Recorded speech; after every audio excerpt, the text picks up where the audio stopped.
En la penumbra de una calle sevillana, Javier apretó los puños hasta que sus nudillos palidecieron. Mientras las palabras de su padre aún resonaban en su cabeza: «Eres una vergüenza para esta familia».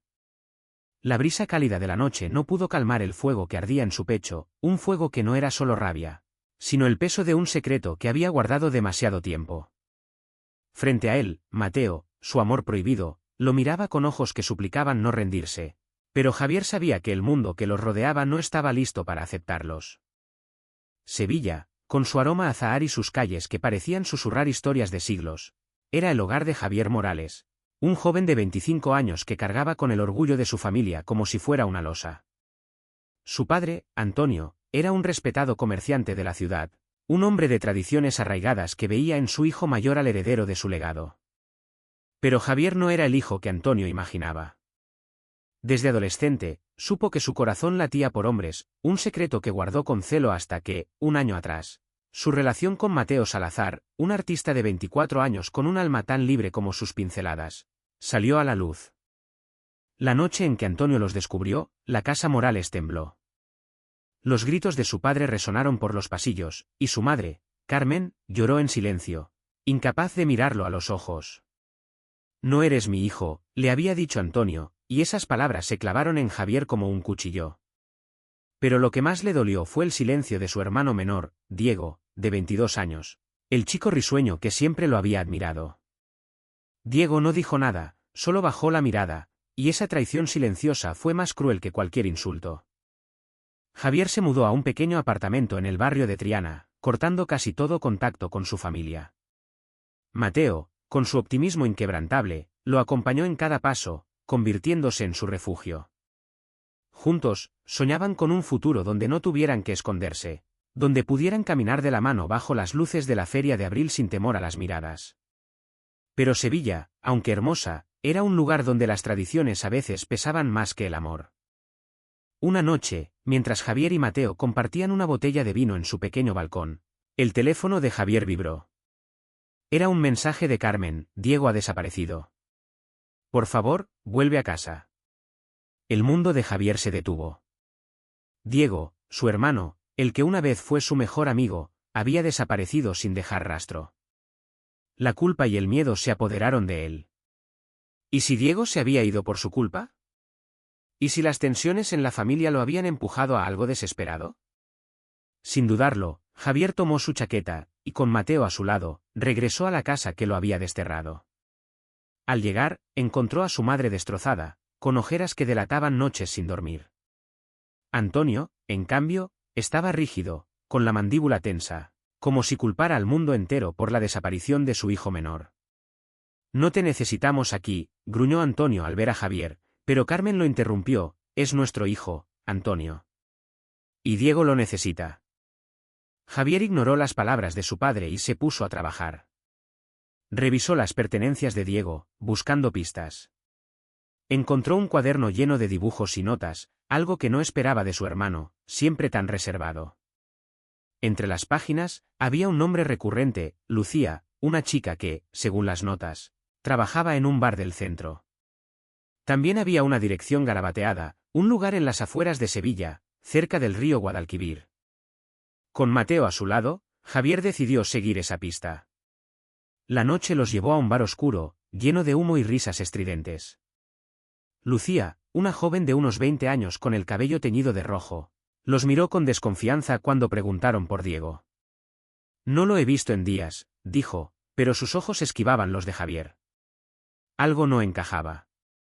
Presionándola, Lucía admitió que Diego había estado actuando extraño, hablando de escapar y de algo grande que planeaba hacer. El corazón de Javier se aceleró. ¿Qué estaba escondiendo Diego? ¿Y por qué no le había confiado nada?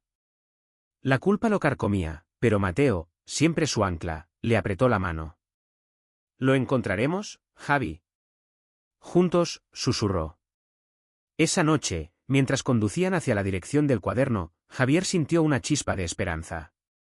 Tal vez, al encontrar a Diego, podría reparar no solo a su hermano, sino también el lazo roto con su familia.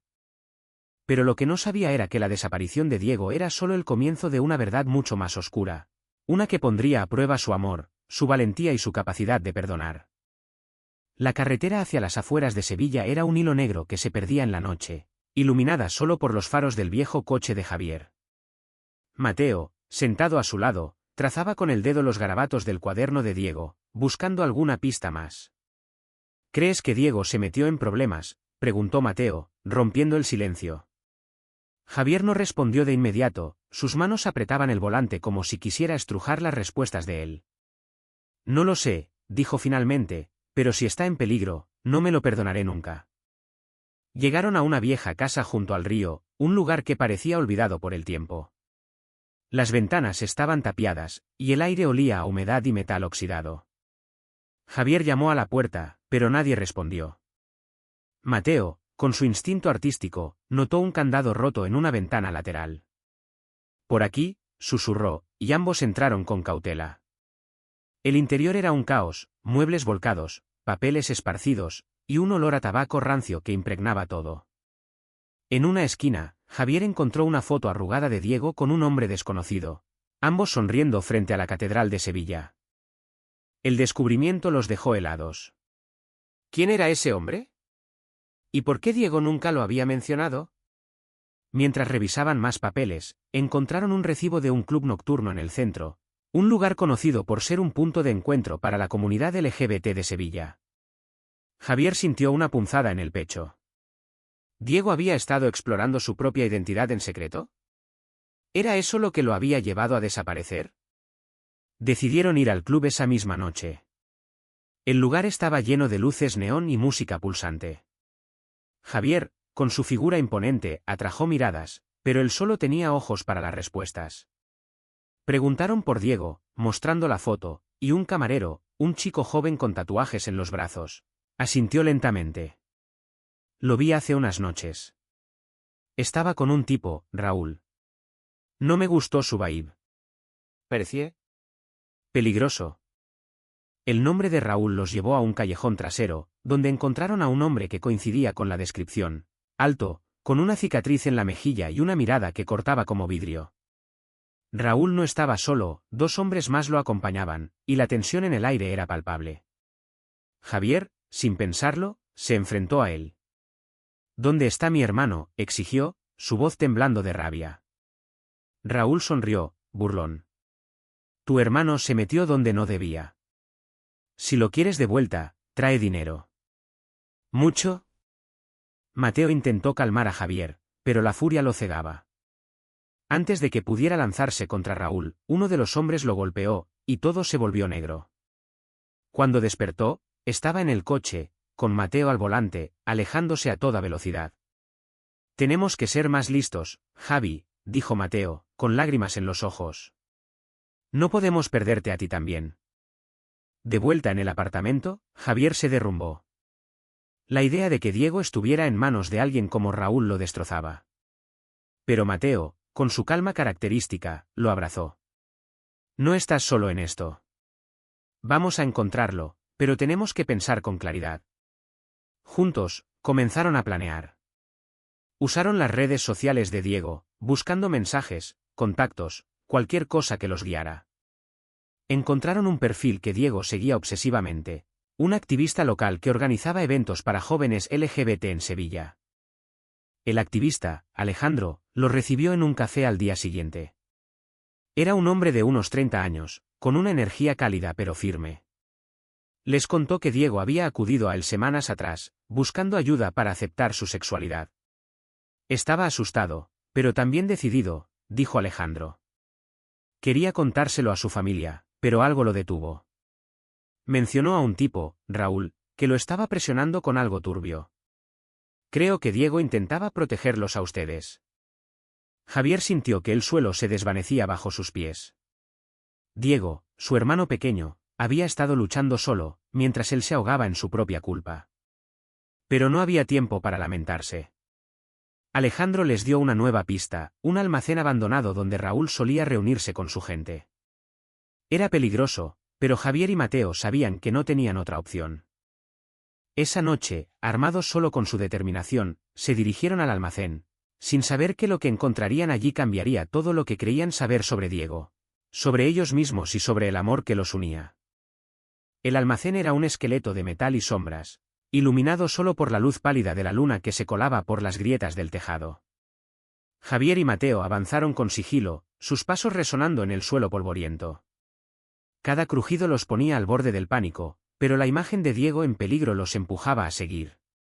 En un rincón, encontraron una puerta cerrada con un candado nuevo. Javier, con la fuerza de su desesperación, lo rompió con una barra de metal que encontró en el suelo. Dentro, el aire estaba viciado, y el olor a gasolina les golpeó la nariz. Había cajas apiladas, algunas con etiquetas en un idioma que no reconocieron. Pero lo que llamó su atención fue un portátil abierto sobre una mesa, con un vídeo en pausa. Javier pulsó play y su corazón se detuvo. Era Diego, atado a una silla, con la cara magullada pero los ojos encendidos de desafío. No les des nada, decía Diego en el vídeo, dirigiéndose a alguien fuera de cámara. No valgo tanto. Mateo agarró la mano de Javier, que temblaba de rabia y dolor.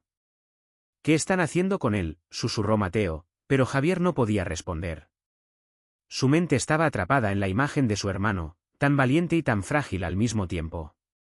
Revisaron el portátil y encontraron un archivo con un mensaje, una demanda de rescate por 50.000 euros, con instrucciones para dejar el dinero en un parque al día siguiente. Javier sabía que su familia no tenía ese dinero. Antonio, a pesar de su fachada de éxito, había estado luchando con deudas desde hacía años. Pero rendirse no era una opción. Decidieron volver con Alejandro, quien les presentó a un amigo suyo, Clara, una hacker que trabajaba con grupos activistas. Clara, una mujer de unos 27 años con el cabello corto y una energía electrizante, accedió a ayudar. En pocas horas, rastreó el origen del vídeo hasta un servidor en Madrid, pero también descubrió algo más inquietante. Raúl estaba vinculado a una red de extorsión que se aprovechaba de jóvenes LGBT, chantajeándolos con exponer sus secretos. Diego debe haber descubierto algo que no debía, dijo Clara, mientras sus dedos volaban sobre el teclado. Estos tipos no solo quieren dinero, quieren control. Javier sintió una mezcla de furia y admiración por su hermano. Diego, el chico que siempre parecía seguirle los pasos, había estado luchando contra algo mucho más grande que ellos. Con la ayuda de Clara, idearon un plan. No podían pagar el rescate, pero podían engañar a Raúl. Clara falsificó un mensaje diciendo que el dinero estaría en el parque, mientras ella y Alejandro intentarían rastrear la ubicación exacta de Diego a través de las señales del servidor. Javier y Mateo, por su parte, se prepararían para enfrentarse a Raúl y sus hombres. Era arriesgado, pero no había otra opción. La noche del intercambio, el parque estaba desierto, salvo por el susurro de los árboles y el brillo de las farolas. Javier y Mateo esperaban, escondidos tras unos arbustos, mientras Clara monitoreaba todo desde un coche cercano. Cuando Raúl apareció, con su cicatriz brillando bajo la luz, Javier sintió que el tiempo se detenía. Pero algo salió mal, Raúl no estaba solo. Un grupo de hombres armados lo acompañaba, y no traían a Diego. ¿Dónde está mi hermano?, gritó Javier, saliendo de su escondite. Raúl rió, cruel. Tu hermano es un problema. Pero tú podrías ser útil. Antes de que Javier pudiera reaccionar, uno de los hombres lo golpeó, y todo se desvaneció en un borrón de dolor. Cuando despertó, estaba en un lugar desconocido, con las manos atadas. Mateo estaba a su lado, con un corte en la frente, pero vivo. Lo siento, Javi, susurró Mateo. No debí dejar que vinieras. Pero Javier negó con la cabeza. No te disculpes. Esto lo hacemos juntos. En ese momento, un ruido los alertó, pasos acercándose. La puerta se abrió, y lo que vieron los dejó sin aliento. La puerta se abrió con un chirrido, y allí estaba Diego, pálido pero de pie, escoltado por un hombre que no era Raúl. Era joven, de unos 23 años, con el cabello desordenado y una mirada nerviosa. Soy Adrián, dijo, con voz temblorosa. Trabajo para Raúl, pero no quiero seguir con esto. Los ayudaré a salir. Javier y Mateo intercambiaron una mirada, divididos entre la esperanza y la desconfianza. Diego corrió hacia ellos, abrazando a Javier con fuerza. Lo siento, hermano, susurró. No quería que te involucraras. Adrián explicó que Raúl lo había obligado a trabajar para él, amenazando con exponer su propia sexualidad a su familia, una familia aún más conservadora que la de Javier. Diego, al intentar ayudar a Adrián, había descubierto los chantajes de Raúl y amenazó con denunciarlo. Eso lo convirtió en un blanco. No quería que supieras, Javi, dijo Diego, con lágrimas en los ojos. Pensé que si me alejaba, te protegería. Javier sintió que el peso de los últimos meses se desmoronaba. Su hermano no lo había abandonado por vergüenza, lo había hecho por amor. Pero no había tiempo para reconciliaciones. Adrián les advirtió que Raúl volvería pronto, y tenían que escapar. Con las manos aún atadas, los cuatro se movieron rápido, siguiendo a Adrián por un pasillo oscuro hasta una salida trasera. Fuera, el aire fresco de la noche sevillana los golpeó como una promesa de libertad. Pero la huida no fue tan sencilla. Las luces de un coche se encendieron, y el rugido de un motor los alcanzó. Raúl y sus hombres los habían encontrado. Adrián empujó a Diego hacia un callejón, mientras Javier y Mateo corrieron en dirección opuesta, intentando distraer a sus perseguidores.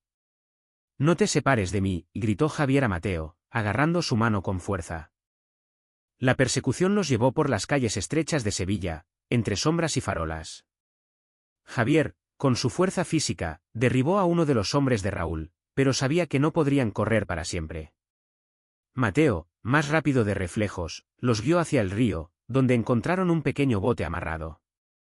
Sin pensarlo, saltaron dentro y remaron hacia la otra orilla, con los gritos de Raúl desvaneciéndose en la distancia.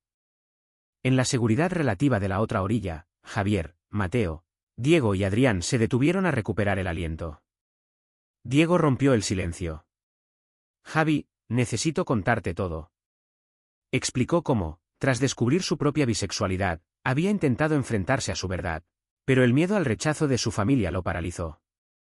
Conoció a Adrián en el club y, al intentar ayudarlo, se enredó con Raúl.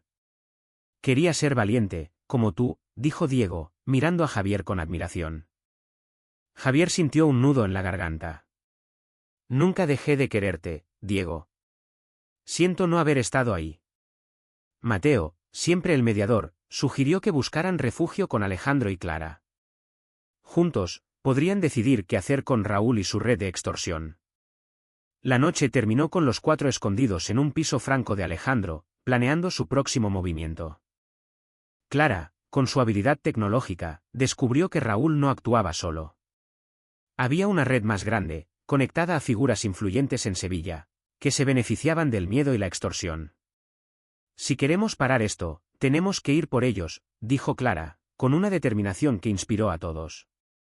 Javier miró a Mateo, luego a Diego, y supo que esta lucha era más grande que ellos. No solo se trataba de salvar a Diego, sino de dar voz a todos los que, como ellos, habían sido silenciados por el miedo. El amanecer tiñó el cielo de Sevilla con tonos dorados, pero en el piso franco de Alejandro, la tensión era palpable. Javier, Mateo, Diego, Adrián y Clara trabajaban contrarreloj, planeando cómo desmantelar la red de Raúl sin poner en peligro sus vidas. Clara había hackeado más datos, revelando nombres de empresarios y políticos locales involucrados. «Esto es más grande de lo que pensábamos», dijo, mostrando una lista de nombres que incluía a un conocido concejal de la ciudad. Javier sintió una mezcla de rabia y determinación. «No podemos dejar que sigan haciendo daño», dijo, mirando a Diego, cuya culpa aún pesaba en sus hombros. Mateo, siempre su roca, le puso una mano en el hombro. «Lo haremos, pero con cuidado. No podemos perder a nadie». Diego, por primera vez, habló con firmeza: «Quiero ayudar. Esto empezó por mí, y quiero terminarlo». Alejandro sugirió exponer la red públicamente, pero eso requería pruebas sólidas. Clara propuso grabar a Raúl confesando sus crímenes, usando a Adrián como cebo. Era arriesgado, pero Adrián, sintiendo que debía redimirse, aceptó. «Lo haré», dijo, con una valentía que sorprendió a todos. El plan era simple: Adrián contactaría a Raúl, fingiendo querer volver a su bando, mientras Clara grababa todo con un dispositivo oculto. La reunión se pactó en un bar de las afueras, un lugar discreto donde Raúl se sentía seguro. Javier y Mateo esperarían cerca, listos para intervenir si algo salía mal. Diego, Aunque quería ir, aceptó quedarse con Alejandro, monitoreando desde el piso franco. La espera fue insoportable. Javier no podía dejar de imaginar lo peor, pero la presencia de Mateo, con su calma y su amor inquebrantable, lo mantenía anclado. En el bar, Adrián se sentó frente a Raúl, quien lo recibió con una sonrisa torcida. Sabía que volverías, pequeño, dijo Raúl, pero Adrián no se inmutó. Hábilmente, lo llevó a hablar de sus operaciones, mencionando nombres y detalles. Clara, desde un coche cercano, grababa cada palabra. Pero entonces, Raúl sospechó algo. ¿Qué llevas ahí?, gruñó, señalando el dispositivo oculto en la chaqueta de Adrián. Todo se desató en segundos. Raúl intentó agarrar a Adrián, pero Javier y Mateo irrumpieron en el bar. La pelea fue caótica, mesas volcadas, vasos rotos, y los gritos de los clientes llenando el aire. Javier, con su fuerza, inmovilizó a Raúl, mientras Mateo ayudaba a Adrián a escapar. Clara, desde fuera, llamó a la policía, asegurándose de que la grabación estuviera a salvo. Cuando la policía llegó, Raúl fue detenido, pero no sin antes lanzar una amenaza: esto no termina aquí. Javier, con la adrenalina aún corriendo por sus venas, supo que tenía razón. La red era demasiado grande para caer con un solo hombre. Pero por ahora, tenían a Diego a salvo, y eso era suficiente. De vuelta en el piso franco, Diego abrazó a Javier con lágrimas en los ojos. Gracias por no rendirte conmigo, dijo. Javier, emocionado, lo abrazó de vuelta. Eres mi hermano. Nunca te dejaré atrás. Mateo, observando desde un rincón, sonrió. Sabía que este era solo el comienzo de su lucha, pero también de su sanación como familia. Con Raúl detenido, una calma tensa se instaló en el grupo. La grabación de Clara fue enviada a un periodista de confianza, quien prometió exponer la red en un reportaje nacional. Pero Javier sabía que el peligro no había terminado. Los nombres en la lista de Clara eran poderosos, y no se quedarían de brazos cruzados. Mientras tanto, la familia Morales estaba al borde del colapso. Carmen, al enterarse de todo, llamó a Javier, suplicándole que volviera a casa. Javier dudó. La última vez que estuvo en esa casa, fue desterrado. Pero Diego lo convenció. Mamá te necesita, Javi. Y yo también. Con Mateo a su lado, Javier regresó a la casa familiar. Antonio, al verlo, no dijo nada, pero su silencio era diferente esta vez, menos hostil. Carmen los abrazó a ambos, llorando. No puedo perder a mis hijos, dijo, y por primera vez, incluyó a Mateo en su mirada. La conversación fue difícil. Diego confesó su bisexualidad, y aunque Antonio se tensó, no explotó como antes. No entiendo esto, admitió, pero no quiero perder a otro hijo. Era un pequeño paso, pero para Javier, significaba el mundo. Mateo, siempre observador, notó el cambio en Antonio y susurró a Javier: dale tiempo. Está intentándolo. Mientras tanto, Clara y Alejandro trabajaban sin descanso. El reportaje salió a la luz, y Sevilla se sacudió. Los nombres expuestos provocaron un escándalo, y varias figuras públicas fueron investigadas. Pero la red contraatacó. Una noche, el piso franco de Alejandro fue atacado, y aunque nadie resultó herido, el mensaje era claro: no estaban a salvo. Javier, Mateo, Diego y Adrián decidieron actuar. Con la ayuda de Clara, organizaron una manifestación en la Plaza de España, un lugar icónico de Sevilla, para visibilizar la lucha contra la extorsión y el odio hacia la comunidad LGBT. Cientos de personas se unieron, portando pancartas y gritando por justicia. Javier, que nunca se había sentido cómodo hablando en público, tomó el micrófono. Esto no es solo por mi hermano, dijo, con la voz quebrada. Es por todos los que han sido silenciados, por los que tienen miedo de ser quienes son. Mateo, a su lado, lo miró con orgullo. Diego, desde la multitud, levantó un cartel que decía: amor es amor. La manifestación fue un éxito, pero también un punto de inflexión. La policía, presionada por la opinión pública, intensificó las investigaciones, y varios cómplices de Raúl fueron arrestados. Sin embargo, Javier sabía que la verdadera lucha era interna: sanar las heridas de su familia y construir un futuro donde él y Mateo pudieran vivir sin miedo. Esa noche, en el balcón de su apartamento, Javier y Mateo hablaron del futuro.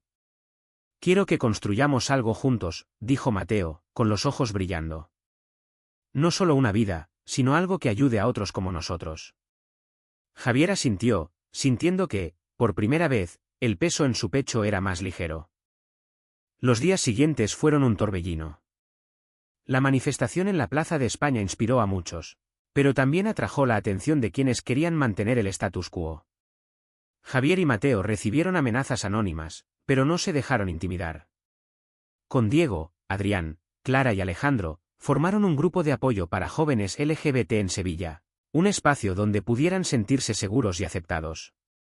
Lo llamaron Luz en la Sombra, un nombre que reflejaba su esperanza de iluminar las vidas de quienes vivían en el miedo. La familia Morales comenzó a sanar, lentamente. Antonio asistió a una de las reuniones de Luz en la Sombra, sentado en silencio al fondo, pero escuchando. Después, se acercó a Javier y con voz temblorosa, dijo, no sé si alguna vez lo entenderé del todo, pero quiero intentarlo. Fue la primera vez que Javier vio a su padre vulnerable, y aunque no borraba el dolor del pasado, era un comienzo. Diego, por su parte, encontró en Adrián un amigo y un aliado. Juntos, comenzaron a hablar en colegios y asociaciones, compartiendo sus historias para inspirar a otros. Clara, con su talento, creó una plataforma digital para denunciar anónimamente casos de extorsión, mientras Alejandro conectaba con organizaciones nacionales para ampliar su impacto. Pero no todo era esperanza. Una noche, mientras Javier y Mateo caminaban por el barrio de Santa Cruz, fueron atacados por dos hombres enmascarados. Javier, con su fuerza, los repelió, pero el incidente dejó a Mateo temblando. No podemos vivir así, Javi, dijo, con la voz rota. Javier lo abrazó, prometiéndole que no permitiría que el miedo los separara. Decidieron mudarse a un lugar más seguro, pero no abandonaron Sevilla. La ciudad, con sus luces y sus sombras, era parte de ellos. En su nuevo hogar, Javier y Mateo comenzaron a planear una vida juntos, no solo como pareja, sino como líderes de un cambio. Organizaron talleres, recaudaron fondos y trabajaron incansablemente para que Luz en la Sombra creciera. Una tarde, mientras pintaban pancartas para un nuevo evento, Diego llegó con una noticia. Raúl y varios de sus cómplices habían sido condenados. La sala del juicio estaba llena de personas que, como ellos, habían sufrido bajo el yugo de la red. Fue un momento de catarsis, pero también de reflexión. Javier miró a su hermano y supo que, a pesar de todo, habían salido más fuertes. Esa noche, bajo las estrellas, Javier tomó la mano de Mateo. Gracias por nunca soltarme, dijo. Mateo sonrió, con esa sonrisa que siempre lo había salvado. Siempre estaremos juntos, Javi. Pase lo que pase. Un año después, Sevilla brillaba bajo el sol de abril, y la feria estaba en pleno apogeo. Javier y Mateo caminaban por las calles llenas de casetas, con luces y risas flotando en el aire. Por primera vez, no escondían sus manos entrelazadas, y aunque algunas miradas los seguían, ya no les importaba. Luz en la Sombra se había convertido en un faro para la comunidad LGBT de la ciudad, con cientos de jóvenes asistiendo a sus eventos y talleres. Diego, ahora un activista apasionado, lideraba un grupo de voluntarios, mientras Adrián, libre de las cadenas de su pasado, estudiaba arte en la universidad, inspirado por Mateo. Clara y Alejandro seguían siendo la columna vertebral del grupo, usando sus habilidades para conectar con otras ciudades y países. Incluso Antonio y Carmen comenzaron a participar, ofreciendo su apoyo en eventos y abriendo su hogar a quienes necesitaban un lugar seguro. Una noche, durante la feria, Javier subió a un escenario improvisado en una caseta. Frente a una multitud, habló con el corazón en la mano. Hace un año, pensé que había perdido a mi hermano, a mi familia, a mí mismo, dijo, con la voz firme pero cargada de emoción. Pero aprendí que el amor, el verdadero amor, no se rinde. No importa cuán oscuro sea el camino, siempre hay luz al final. Mateo, desde la primera fila, aplaudió con lágrimas en los ojos. Diego, a su lado, levantó un cartel que decía, por Diego, por Javier, por todos. La multitud estalló en aplausos, y por un momento, Sevilla pareció detenerse, unida por un mensaje de esperanza y aceptación. El camino no había sido fácil. Las heridas del pasado aún dolían, y el mundo seguía siendo un lugar imperfecto. Pero Javier y Mateo sabían que, juntos, podían enfrentarlo todo. Su amor, forjado en la lucha y el dolor, era más fuerte que cualquier prejuicio. Y Diego, con su valentía, les había mostrado que la familia no se define por la sangre, sino por quienes eligen quedarse a tu lado. Bajo las luces de la feria, Javier besó a Mateo, un beso que era una promesa, una victoria y un nuevo comienzo. Sevilla, con su historia y su corazón, los abrazó como suyos, y por primera vez, Javier sintió que pertenecía. No como una vergüenza, sino como un hombre que había encontrado su lugar en el mundo, junto al amor de su vida.